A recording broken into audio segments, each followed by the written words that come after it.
नमस्कार बंधुओं। आज की भागदौड़ भरी जिंदगी में गलत जीवन शैली से होने वाली बीमारियां तेजी से बढ़ रही हैं, जैसे हृदय रोग, मधुमेह, मोटापा, थायराइड, कैंसर आदि बीमारियां खराब जीवन शैली का नतीजा है। यूं तो स्वास्थ्य समस्याएं किसी को भी हो सकती है, लेकिन महिलाओं को अपेक्षाकृत अधिक समस्याएं होने का खतरा रहता है। तो चलिए जानते हैं डॉक्टर सीपी सुथार जी से कि लाइफस्टाइल में बदलाव होने से क्या-क्या परेशानियां आती हैं। लाइफस्टाइल डिजीज क्या है? लाइफस्टाइल डिजीज़ वो होती है जो जीवनचर्या में कुछ प्रॉब्लम होती है, अनहेल्दी लाइफस्टाइल होती है, अनहेल्दी हमारे क्रियाकलाप खान-पान होता है, उनकी वजह से जो बीमारियां होती है उनको हम लाइफस्टाइल डिजीज़ एक ग्रुप के अंदर इनको कंसीडर करते हैं। इस ग्रुप के अंदर कौन-कौन सी बीमारियां आती है, हम सभी उन बीमारियों से वाकिफ़ हैं और हमारे घर में, हमारे परिवार में, इवन हम स्वयं भी उन बीमारियों से ग्रसित हो सकते हैं। सबसे पहले है डायबिटीज़, जो आज हर 5-6 में से एक इंसान को हिंदुस्तान के अंदर डायबिटीज़ है। ब्लड प्रेशर यदि नापा जाए तो हर तीसरा आदमी ब्लड प्रेशर का मरीज़ है, जो 25 साल से ऊपर का है। सांस की बीमारियां, जैसे जिसको सीओपीडी कहते हैं, जो स्मोकिंग वगैरह की वजह से होती है। इसके अलावा हार्ट की तकलीफ़ जिसको हम मानते हैं, आजकल सभी लोग जानते हैं कि हार्ट की तकलीफ़ हर दूसरे घर के अंदर विद्यमान है और इसके लिए ज़िम्मेदार हमारी जीवनचर्या, हमारा खान-पान, हमारा रहन-सहन, हमारा उठना-बैठना, ये सब चीज़ें इसके लिए ज़िम्मेदार है। इन बीमारियों की रोकथाम कैसे करी जाए? मोटा-मोटी तौर पे हम सभी इन चीज़ों को जानते हैं। रोज़ हम अखबार में पढ़ते हैं, टीवी में देखते हैं, डॉक्टर के पास जाते हैं तो डॉक्टर भी हमें बताते हैं। नॉलेज हम सभी को है कि ये बीमारियों को कैसे हम बच सकते हैं, रोक सकते हैं। लेकिन इस नॉलेज को हमें बार-बार जब बताया जाता है तो हमें इसकी इम्पोर्टेंस समझ में आती है, हमें इसकी महत्ता समझ में आती है और उन चीज़ों को हम यदि फ़ॉलो करते हैं तो इन बीमारियों से हम बच सकते हैं। नाम में ही ज़ाहिर है कि लाइफ़स्टाइल से ये बीमारियाँ होती है, तो हमारी लाइफ़स्टाइल हमें अपने आप को सुधार करना है, उसके अंदर उसको इम्प्रूव करना है। बहुत बेसिक चीज़ ये है कि हमारा जो जीवनचर्या है, हमारी जो लाइफ़स्टाइल है, जो हम आज से 2000 साल पहले, 1000 साल पीछे जाके देखते हैं, तो हमारे पूर्वज जो जिस दिनचर्या का पालन करते थे, यदि उसका हम 50% भी पालन कर देते हैं, तो मुझे लगता है इन सभी बीमारियों से हम बच सकते हैं। तो सबसे पहले तो ज़िम्मेदारी इन बीमारियों से बचने के लिए हमारी स्वयं की है।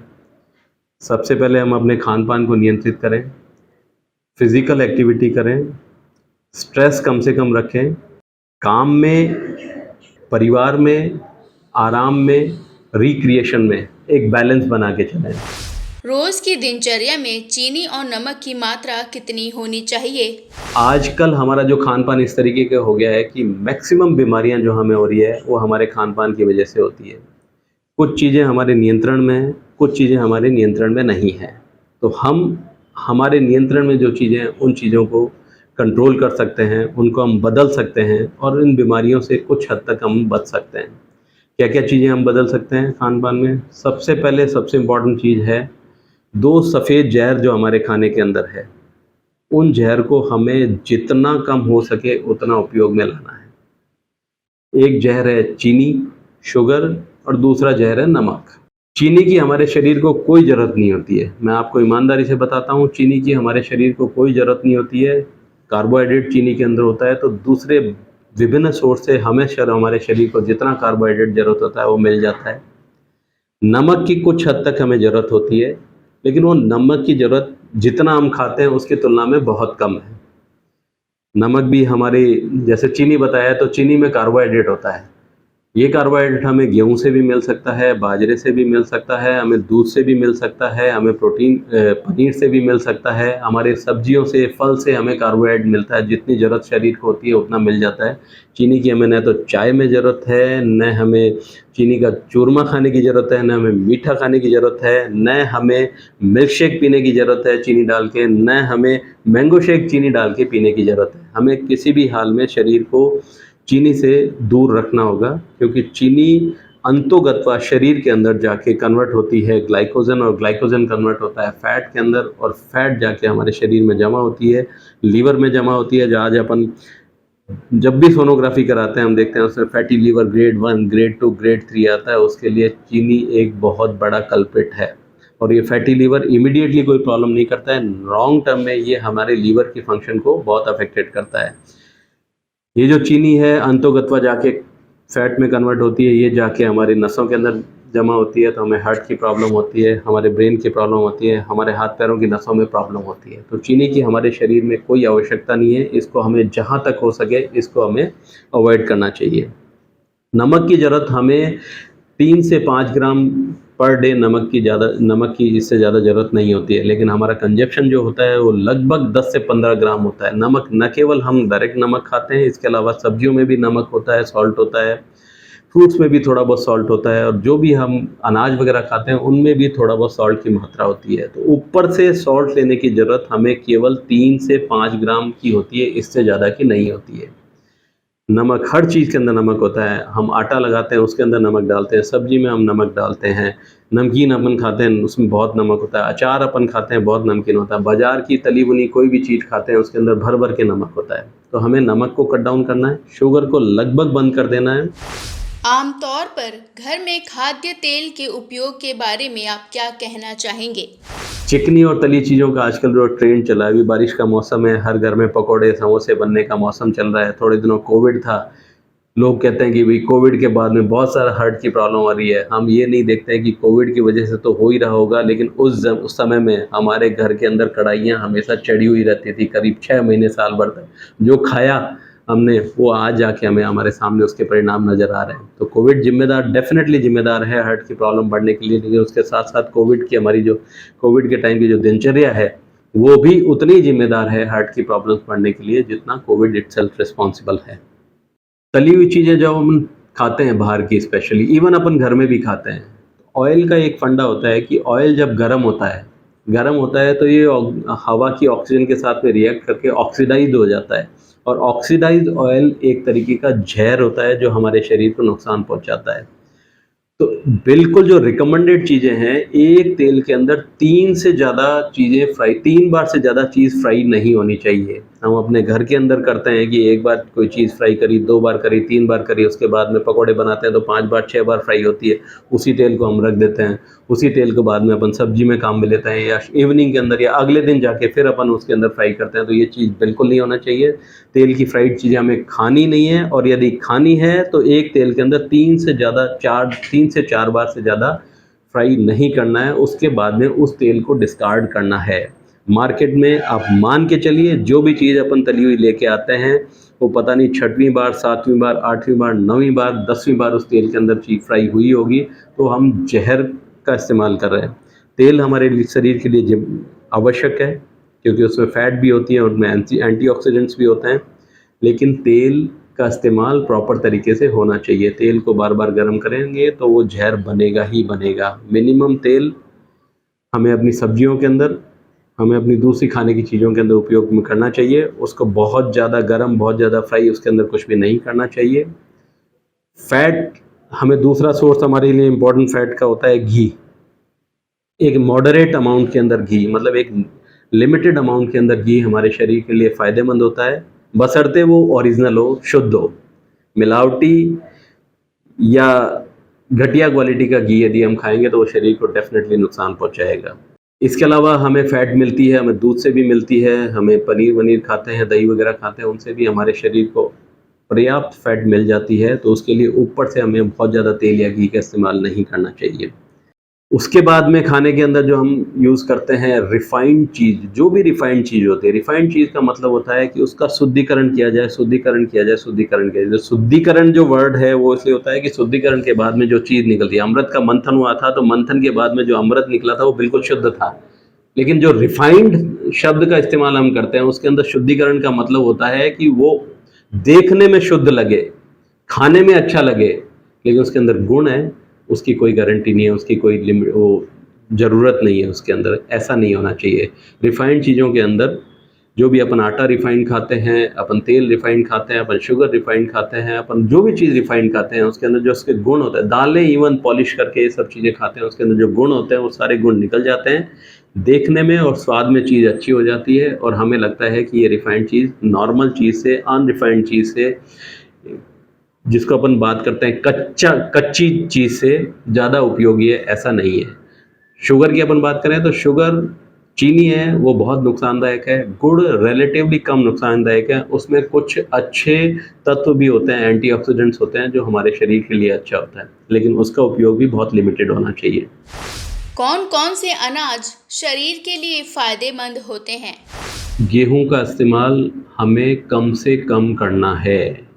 ये आप देखिएगा आने वाले समय के अंदर ये ट्रेंड चल गया है अभी कि गेहूं का इस्तेमाल कम से कम करा जाए, क्योंकि गेहूं के अंदर कार्बोहाइड्रेट बहुत ज़्यादा होता है। ग्लूटेन नाम की एक चीज़ होती है जो हमारे कोलेस्ट्रॉल को भी बढ़ाती है, हमारी नसों में भी जमती है, हमारे सिस्टम को ख़राब करती है। तो गेहूं का इस्तेमाल हमें कम से कम करना है। हमारे पुराने ज़माने के जो अनाज हैं, प्रधानमंत्री जी ने भी आजकल बोला है कि जो बाजरा है, रागी है, जो इस तरीके के अनाज है, इनका उपयोग हमें ज़्यादा करना चाहिए।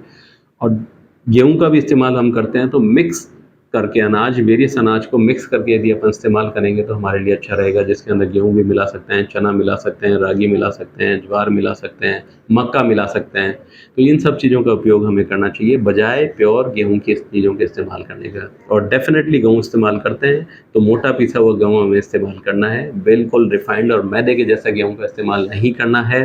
अनटिल अनलेस बहुत ज़्यादा गंदगी का स्कोप है तो बिना छाने हुए गेहूं को इस्तेमाल करना है। छान के उसके चोकस को बाहर नहीं निकालना है, क्योंकि उसके अंदर सारे गुण, सारे विटामिन्स विद्यमान होते हैं जो हम उसको बाहर निकाल देते हैं। हमारे दैनिक जीवन की दिनचर्या किस तरह की होनी चाहिए? खान पान के अलावा हमारे दिनचर्या, जो हमारी दिनचर्या है, मैं फिर वहीं जाऊंगा पीछे 1000 साल पहले, 2000 साल पहले, 5000 साल पहले। हमारी दिनचर्या हमारे पूर्वज शुरू करते थे सूर्योदय से पहले पहले। सूर्योदय से पहले पहले हम बिस्तर छोड़ देते थे। आज हम बहुत फ्लक्चुएशन है, कुछ लोग बहुत जल्दी उठ जाते हैं, कुछ लोग थोड़े दिन के लिए जल्दी उठते हैं, बाकी 10 बजे उठते हैं, छुट्टियों में लेट उठेंगे, नॉर्मल डेज में जल्दी उठेंगे। तो हमें हमारी दिनचर्या को बहुत रेगुलराइज करना है और उसको फॉलो करना है। कंसिस्टेंट रेगुलराइज दिनचर्या हमारे शरीर को बहुत फ़ायदा देगी। सुबह जल्दी उठना है, समय से उठना है, समय से उठ के अपने को नॉर्मल रिचुअल्स पूरे करने के बाद में अपने शरीर को कुछ समय देना है। उस शरीर को कम से कम आधे से 1 घंटे हमें रोज़ देना है, जिसके अंदर हमारी वॉक हो सकती है, रनिंग हो सकती है, स्कीपिंग हो सकती है, नॉर्मल पार्क में एक्सरसाइज हो सकती है, और हो सके तो योग प्राणायाम हमारे जीवन के अंदर रेगुलर फीचर के तौर पे हमें शामिल करना चाहिए, जो हमारे शरीर को भी और हमारे दिमाग को भी बिल्कुल तंदुरुस्त रखेंगे, स्वस्थ रखेंगे, हेल्दी रखेंगे। हर चीज़ को समय पे हम यदि उठेंगे तो हर चीज़ को हम प्रॉपर तरीके से मैनेज कर पाएंगे। आज हम स्कूल जाते हैं, सुबह 7 बजे स्कूल जाते हैं और 6:30 बजे उठेंगे तो हम जानते हैं कि हमें क्या क्या करना पड़ेगा, फटाफट सारे काम करने पड़ेंगे। दिमाग में भी स्ट्रेस, शरीर में भी स्ट्रेस, ये स्ट्रेस बहुत नुकसान देने वाला है, और बचपन का स्ट्रेस बहुत ज़्यादा नुकसान देने वाला है। ऑफिस जाना है, टाइम से पहले तैयार होंगे, भाग दौड़ करेंगे। जब भी शरीर में स्ट्रेस होता है तो कुछ ऐसे हार्मोन्स निकलते हैं, वो हार्मोन हमारे शरीर के लिए डेंजरस होते हैं, वो हमें नहीं पता चलता है इमीडिएटली, लेकिन लॉन्ग टर्म के अंदर जो सबसे इंपॉर्टेंट और डेंजरस हार्मोन है, जब भी स्ट्रेस होता है तो हमारे शरीर में कॉर्टिसोल नाम का हार्मोन निकलता है। ये कॉर्टिसोल हार्मोन हमारे शरीर के लिए बहुत घातक होता है। एक लिमिट तक इसकी ज़रूरत होती है, हमें स्ट्रेस को कोप करने के लिए ज़रूरत होती है, लेकिन एक्सेसिव कॉर्टिसोल यदि होगा, हम बहुत ज़्यादा स्ट्रेस में होंगे, बहुत ज़्यादा भाग दौड़ करेंगे, बहुत ज़्यादा टेंशन लेंगे, तो एक्सेसिव कॉर्टिसोल सीक्रेट होगा जो शरीर को नुकसान पहुंचाता है। इसका नुकसान इमीडिएट हमें नज़र नहीं आता है, लेकिन लॉन्ग टर्म में ये हमें नुकसान करता है। और लाइफस्टाइल इंड्यूस जो डिजीज़ है उसमें इस कॉर्टिसोल का भी बहुत बड़ा रोल है।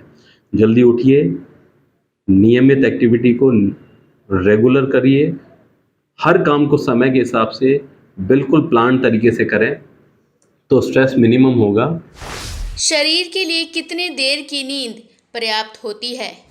नियमित उठने का, जल्दी उठने का मतलब ये नहीं है कि आपको 5 बजे, आप रात को 2 बजे सो रहे हैं, 5 बजे उठना, ऐसा नहीं है। रात को कम से कम 6 से 8 घंटे की साउंड स्लीप होना ज़रूरी है। इससे कम यदि नींद हम लेते हैं तो वो भी हमारे शरीर के लिए नुकसानदायक है, ज़्यादा लेते हैं तो वो भी नुकसानदायक है।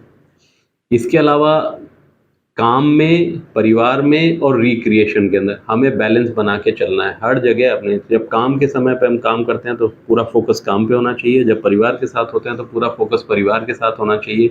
रिक्रिएशन कुछ कर रहे हैं, खेल रहे हैं, मूवी देख रहे हैं, बच्चों के साथ घूमने जा रहे हैं, तो हमें उस चीज़ में इन्वॉल्व होना चाहिए। किसी भी चीज़ को एक्सेसिव नहीं करना चाहिए हमें। ये सब लाइफस्टाइल के लिए मैंने बताया, खान पान, रहन सहन, क्रियाकलाप हमें फॉलो करने चाहिए।